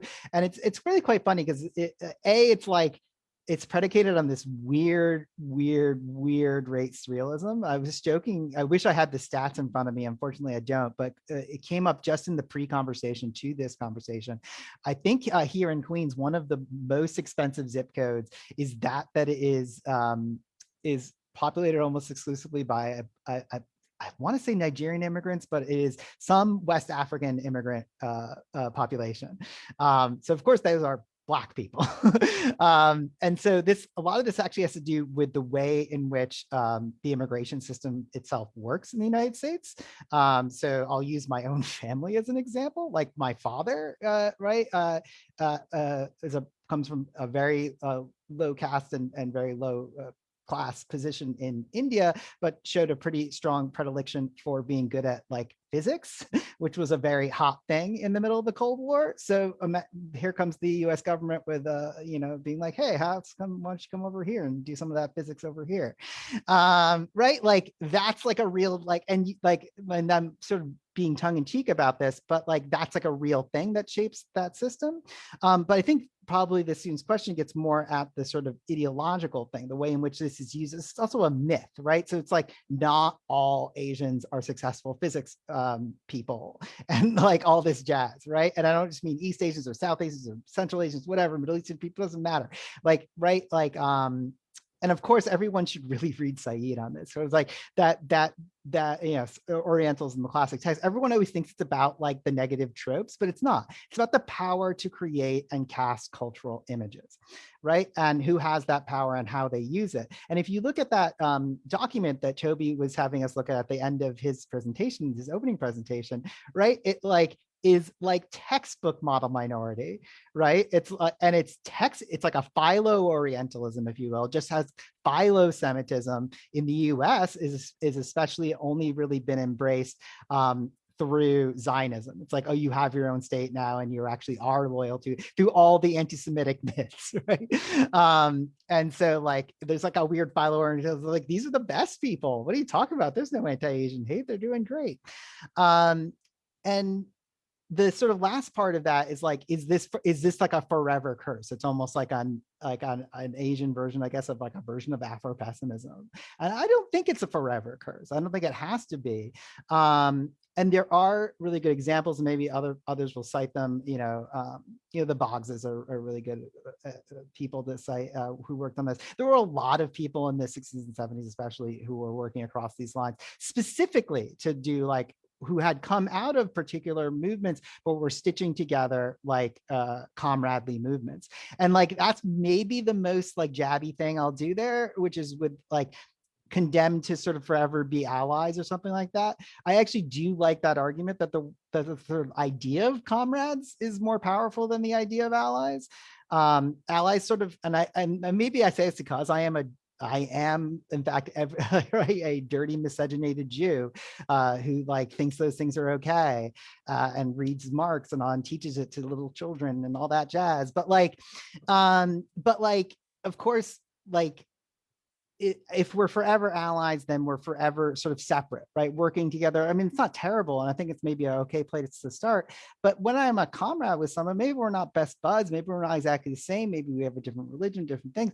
But in fact, we are working on a shared political project. And I think that's, in fact, one of the things that's so interesting about the political story that at least I was telling, is it's really actually very reflective of sort of myriad ways of making sure that project does not happen. I mean, Marcuse, what he calls like, what's that, preventative counter-revolution, essentially. There's a lot of forms of preventative counter-revolution. And I think people really don't like the idea. In fact, Kate pointed to this really well in her initial presentation. Like, people coming out of the Trump era who've been politicized were like, hey, this is still racism and we still fucking hate this. And everyone's like, no, this is the okay kind of racism. We can like, nah, don't get too hepped up on that. Your hepped upness was important for your vote, not for this. So I think I'll stop myself there. Thank you. Toby? Yeah, so yeah, I as well, I think the goal should be comradeship and not allyship. This is tricky. So what we're seeing is, I think we could be seeing like the renewal of like a new wave of Asian American politics of a kind that we haven't seen since like the 70s and 80s. But it's like very ambiguous what direction this is going to go in. So I think there's a lot of promising potential here, right? So I think it is pretty easy to see that Asian American racism is as big of an issue as it is right now because of the groundwork that was laid by Black Lives Matter. I think Kate made this point before, right? It's like white people would not be talking about us with this level of attention and intensity had Black Lives Matter not established, including in like mainstream politics, like this reckoning with race, which, you know, is ambiguous and can go in different directions, but like that's established. So that right there is the beginnings of a foundation for some like real multiracial solidarity and comradeship. I think like there's stuff from, I think maybe one of the questions is also about history. Like there is a lot that we need to recover from Asian American history, and it's in the place of Asian American history within the broader history of racial capitalism in the US. So I'll make one reading recommendation. Alexander Saxton's The Indispensable Enemy, Labor in the Anti-Chinese Movement in California. One of the arguments that he makes is that following the Civil War, openly racist politics had become sort of delegitimized and associated with secessionism, right? So it was like tricky to be openly racist in US politics immediately after the Civil War. And his argument is that anti-Chinese racism was a way to reinvigorate openly racist politics. And it gave permission to people across the political spectrum to sort of, shed the baggage of abolitionism and rediscover racist politics, which then helped lay the groundwork for the defeat of Reconstruction. And then when Reconstruction was defeated, that then basically doomed the status of Chinese immigrants in the United States, right? So it's the story of like how the fate of Black people in the US and Chinese people in the US were intertwined. And when one of them suffered a defeat, then so did the other, and vice versa. So like that's a negative story of like the failure of like what happens when we aren't able to build that sort of multiracial solidarity. But anyway, so it's long story short, like one struggle, many fronts, always. I think so. Okay, so there's the potential for a reinvigorated Asian American politics, and the potential for that to move towards like a fuller kind of multiracial solidarity. But it could easily go in different directions. So right now, I think in terms of mainstream politics, the direction this is heading in is through the dominant narrative of hate crimes, that the problem is hate crimes and the solution is new hate crimes legislation. So this is a turn to carceral politics as the solution to anti-Asian racism, which is in contradiction with the remarkable gains of the defund campaigns that come out of Black Lives Matter over the past year, right? And I think this is not a coincidence. I think there's some powerful interest. Naomi Murakawa has made this argument that it's not a coincidence that we now see anti-racism around anti-Asian racism being used for carceral policies after all these successes of defund campaigns in the past year. So that's sort of the liberal carceral direction that this is taking. There's another right-wing direction worth mentioning that is primarily about like hammering on divisions between communities of color, and particularly Black versus Asian divisions. Like you watch Fox News and they'll talk about how, most of this anti-Asian violence, guess who's doing it? It's not white people, it's Black people.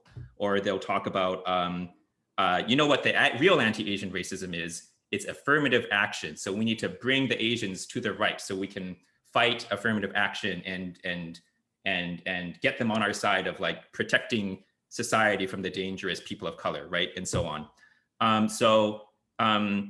Right now that's sort of two strands within sort of mainstream politics, and neither of those are what we want. There's potential for us to build a real left alternative, but we're not there yet. Any other comments? Oh. So Yeah, okay, I actually have one that just to be helpful here, because I want to just like vibe with the hate crimes corrective here, right? Because like it's not. Talk about the ways in which sort of the both a liberal carceral sort of complex, but also a very opportunistic right is constantly seizing upon like liberal or leftist gains and then weaponizing them against the already vulnerable, etc. I think the hate crimes frame is a really crucial one. Like, and I'll just say it explicitly, it's not a coincidence that in the past few years, there's been a strong push on the part of numerous states to make police officers a protected class under hate crimes law. And that will specifically lead to like, a hate crime sentencing if you write all cops are bastards on a cop car, right? Or the idea that speech against police officers is a hate crime, right? And I think that that's like noting how efficacious that is. And I think there's, we can say some interesting things about like the way in which under a particular type of like crypto racialized neoliberal regime, like identifying with a job becomes an identity category on par with like race or religious difference, which is just profoundly fucked to put it technically. But like there's a way in which that whole frame is just not good, right? Just like the point at which like turning to police as the answer for this problem or for any of these problems is just doubling down again on the basic system that produces them. And I think that I want to be able to like articulate like just a second point in relation to this, like I think we should be able to hold like people's desire for like some sort of restitution or just recognizing their anger, right? In the sense of like on the question of the Atlanta shootings, right? There's a lot of people being like, well, the cops took this one guy alive, right? And of course, like, look, like fuck him and the horse he rode in on. However, as a general principle, for people of compassion or explicitly leftist persuasions, I think that one shouldn't be like, well, the cops should have killed this guy, right? I think like the cops killing people in general is a bad thing, right? The cops not like, or this bears on the January 6th example that you got to, Ajay, too, right? Where it's like, I don't, even as I'm willing to acknowledge the fact that like, yes, I kind of abundant contempt for a lot of these people. And like part of me, like a certain like lizard brain part of me is like, oh, these people, like fuck them. But also I don't want the police to open fire on crowds, even of reactionaries, right? Like insofar as that independently of the moral like formula of humanity or whatever, is the way these institutions work is that violence is always redoubled more against the most vulnerable in the end. It's always turned against the left, right?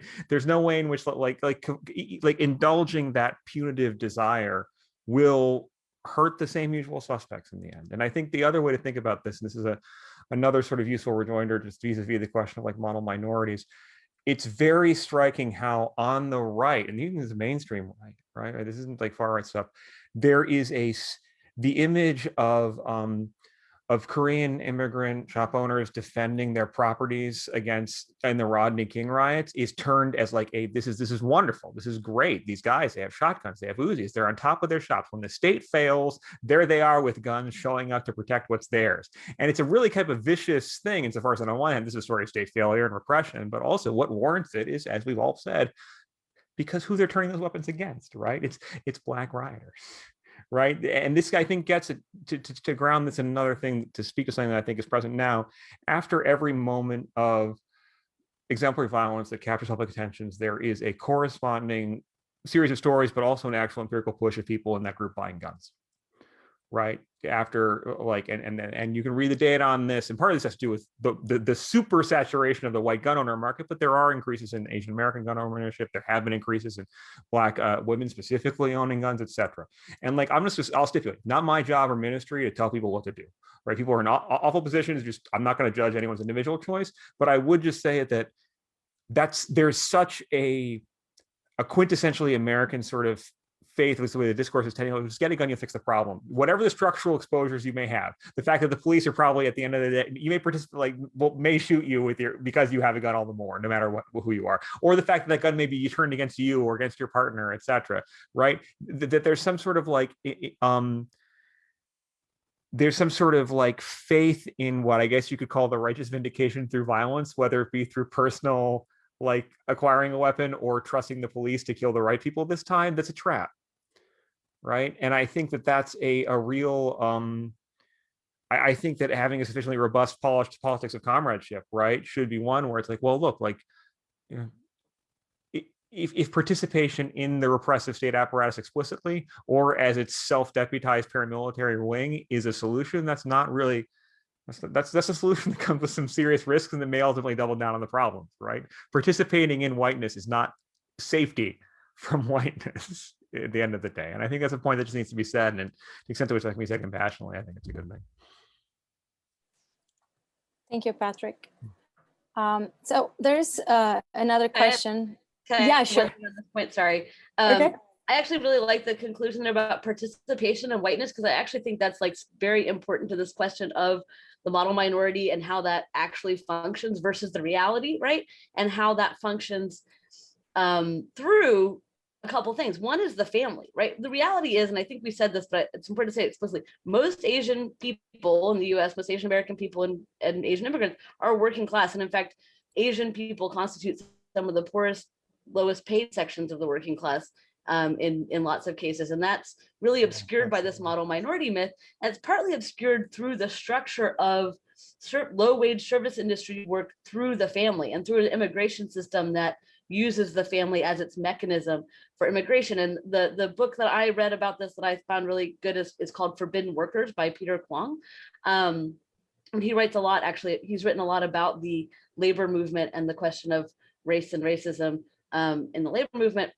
And so I think that's important to think about, but in each of these kind of like identity politics sort of community silos that exist, it's important to realize that the sort of petty bourgeois or bourgeois elements of that community, if they exist, are dominant, even though they're not predominant, right? They're not the majority, but their ideas are pushed very heavily and represented as the dominant ideas of that group. And so even when we look at like the Orlando shooting that happened several years back as an anti-LGBT hate crime, there was a big push to turn to the cops, right, to protect queer people in queer bars, even though the actual history of queer bars is one of being victimized by police, intensively. And Stonewall itself was an anti-police riot. So there was this contradiction about the history of queer politics versus this, sort of bourgeois turn, exactly as people are saying, toward the police and towards this participation and whiteness.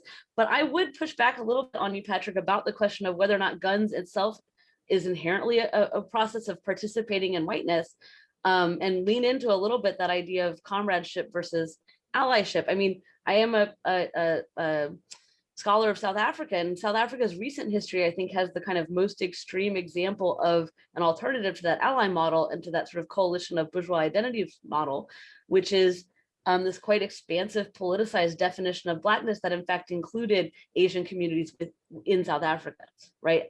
As it turned toward a near revolutionary situation, that Blackness became this universalist working class identity that actually propelled the near revolutionary moment in South Africa. And I think I'm not stating that without, there's no critique to be had of any of that history, but just putting that out there as I think a formula that isn't much discussed.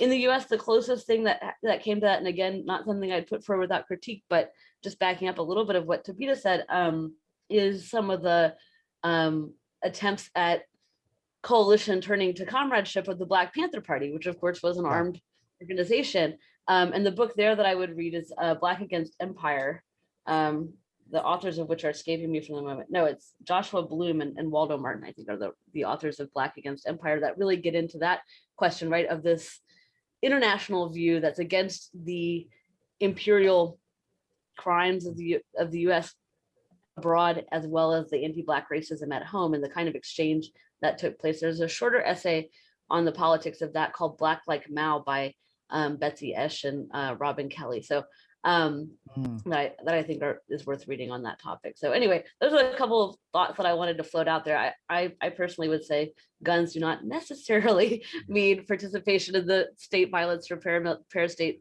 white violence, but right now in this moment, I agree with you that I fear they often does mean that. I can't recommend the Black Against Empire more either. I should just also clarify too, just if you don't mind, just like sure. I mean, for me, like I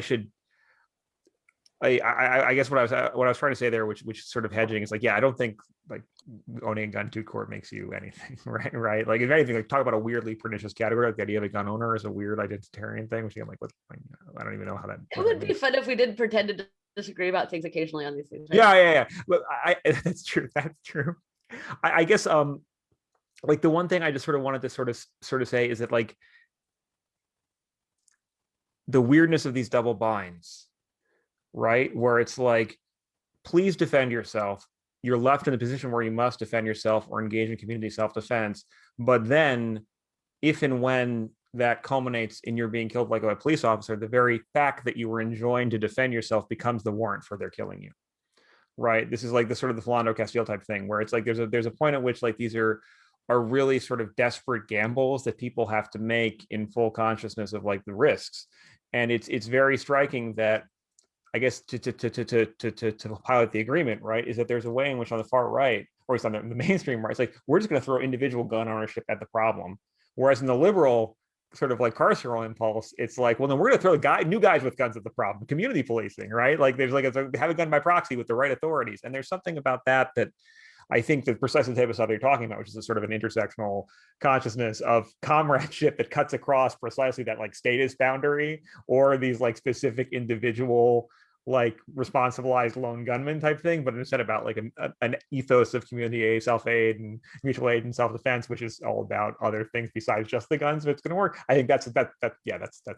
That's definitely correct too. So yeah, I just want to stipulate that. If I can just interject one maybe synthetic term between these positions is, when Kate was describing the South African case, I couldn't help but think of, I just finished teaching a couple months ago, CLR James.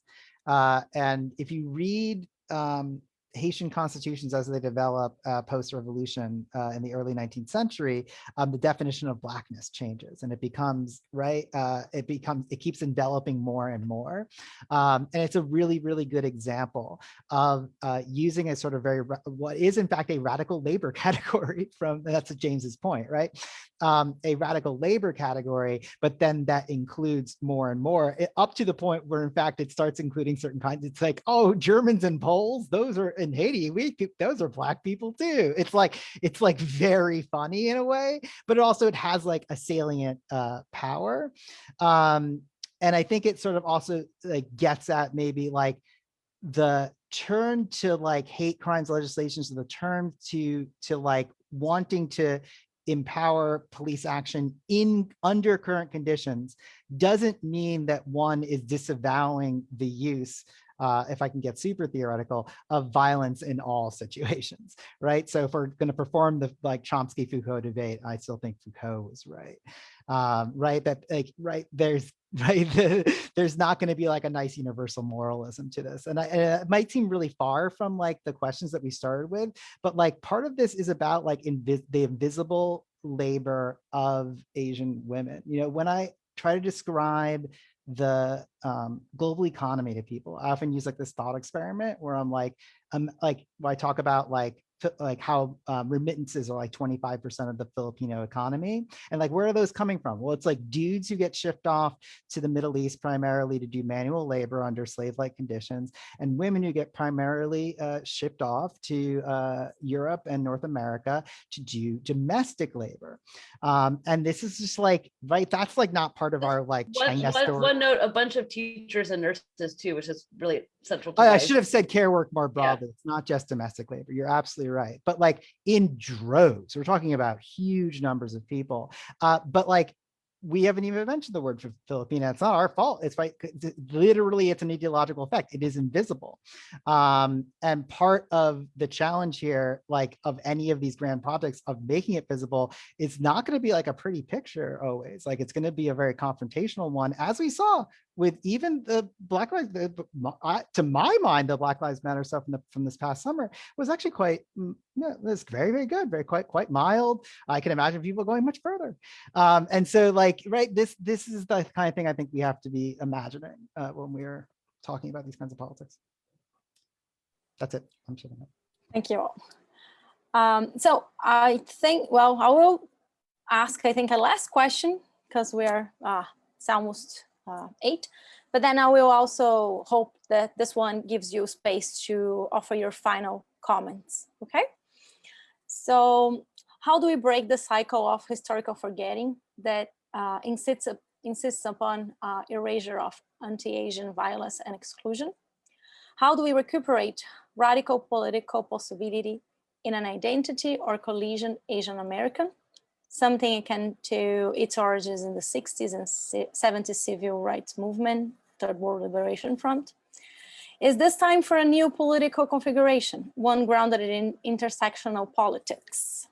So who would like to start with addressing the question and final remarks? Kate, please. I'll start because that's the easiest job. Yeah, of course it's time for a new political configuration based on intersectional solidarity and comradeship.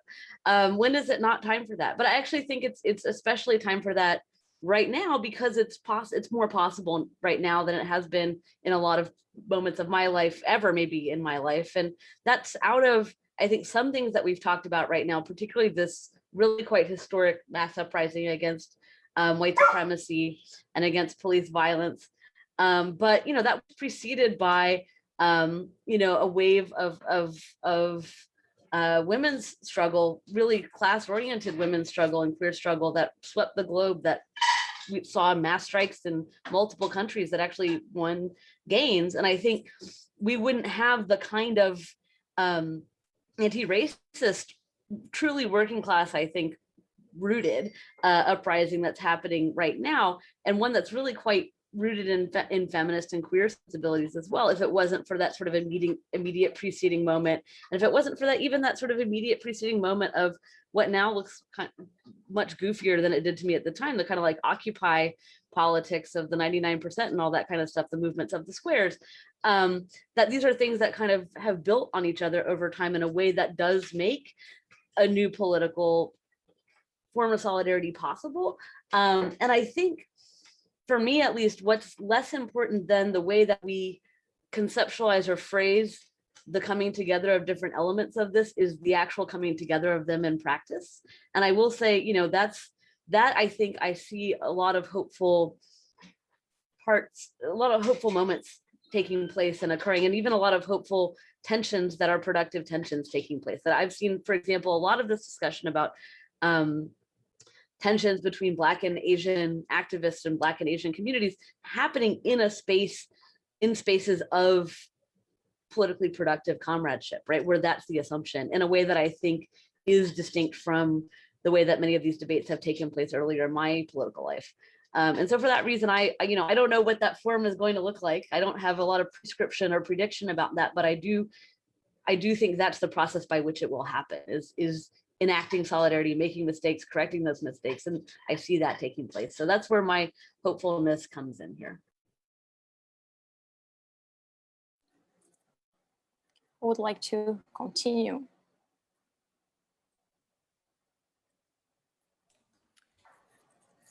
Patrick? I just want to co-sign that. Like, yes, it's obviously a new moment for political. Yeah, like, sounded good. We need to reimagine a lot of things. I mean, like, yeah, I think people need to like.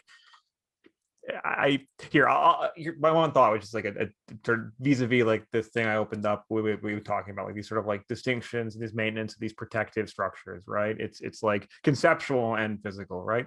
I think one thing to say is just like people can't have shit both ways, right? Like we can't like, and I mean that in many different senses, but it's like the one that Ajay and Toby have said already, right? You can't have a chauvinistic, you can't be committed to a chauvinistic imperialist or like nationalist framework of US exceptionalism and then also not want to have random violence or violence by bad actors like vigilante paramilitaries, etc. You can't do both those things, right? And to say at the same time, like much the same way as like you can't